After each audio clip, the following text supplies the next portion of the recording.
Hi, I'm Dr. Eve Kedar, and I help sales teams and partners onboard more easily. If you've ever felt that sales enablement is just noise, let's fix that. Do you have a file somewhere that says final, final, real final? You're not alone. We've been looking at sales enablement a little bit wrong. We treat it like meal prep. Do a giant batch on Sunday, put it in the fridge, and hope that people are going to eat it before it goes bad. But what you really need to do is not treat it like meal prep, but treat it like a dinner party. Customize it to the people that are coming. A great dinner party isn't about dumping food on the table. It's about customizing it to your guests. Think about who's coming to the party. Think about the flow of the event. That's what you need for sales enablement. A well thought out plan that's going to take your sales team on a journey to becoming their best selves. I built the SCALE framework. Yes, it's an acronym, but it's also going to help you get to where you need to go. Let's break it down. S stands for very specific goals. And I need to know your sales team, and you need to know your sales team. What are their strengths? What are their gaps? Where exactly do you want to get them? I once worked with a group that had 21 Q1 goals. Yeah, how many of those did they reach? Not so many.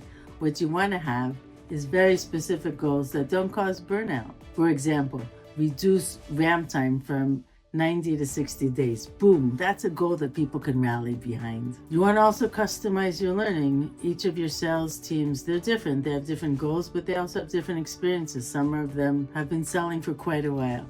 Some of them are new to the game and they need to learn basics. Different motion, different cycles. Treating them the same is like giving dogs and cats the same obedience class. It's not going to work, and it's unfair to them. Build experiences that fit their specific world.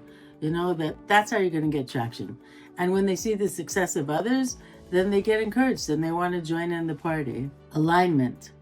Alignment is where it clicks, right? Or crashes. If you want to have marketing has a message and sales has a message and corporate has a message. No. You need to get everyone together. You need to get people aligned on the message. Sometimes it takes coffee in a locked room, but let's hope just several discussions and meetings, some emails will get you to the right alignment goals. So L stands for leverage tools. AI isn't here to replace you.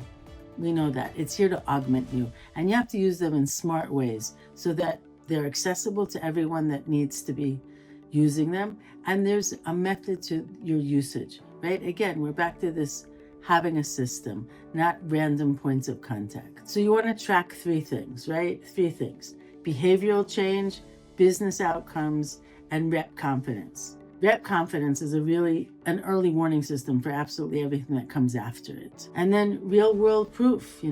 Let me give you a quick snapshot. I had a tech org with 200 reps, all moving in different directions with different levels of experience and different management styles from the messages that they were giving.